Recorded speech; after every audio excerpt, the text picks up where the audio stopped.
Shots fired. Pentagon on high alert after what N.Korea's missile just hit. Military mobilizing. After months of threats and tests, Kim Jong-un flexed his muscles and launched an intercontinental ballistic missile, ICBM, this morning. The little dictator likely chuckled to himself, basking in the glow as he envisioned the explosion of what ended up being his target. However, he didn't get the chance to enjoy the glory of his moment of power for too long. This is North Korea's latest provocation of war that could be their last after their missile traveled 621 miles into the Sea of Japan. But it wasn't just water it hit. The Japanese government announced this morning that North Korea's missile hit their boats and claimed that their planes were hit as well during the missile's direct path to Japan. While the American government is still working to substantiate if and how much destruction the country experienced from the Pentagon is on high alert preparing to take action. Meanwhile, Japan's military has already begun mobilizing to defend themselves against more action taken at them.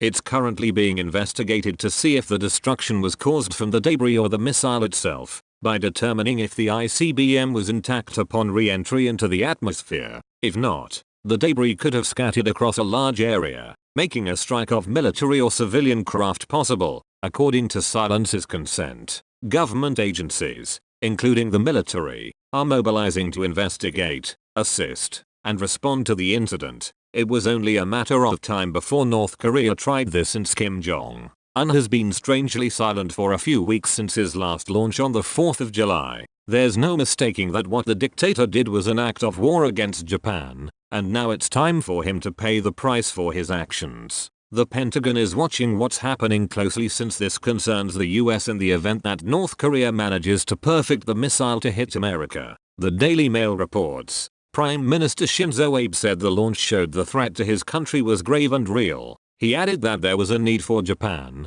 the US, South Korea, China, and Russia to increase pressure on North Korea over its missile program. The missile launch came just after Japan had announced it would increase its sanctions on North Korea. The Japanese government has established an emergency participation team with members of relevant ministries and agencies. Chief Cabinet Secretary Yoshihide Suga said that a North Korean missile flew for about 45 minutes and appeared to have landed in Japanese waters, adding Japan absolutely cannot tolerate North Korea's repeated provocations. Suga added that the missile launch was unacceptable and in clear violation of United Nations resolutions, and said Japan had protested in the strongest possible terms. Japan can only take so much and have appeared to have reached that threshold. For how small Kim Jong-un is, he's sure making a huge mistake by playing big boy games. He doesn't want to get into a war with America since we have the best army in the world and could obliterate his country from the planet in a matter of seconds.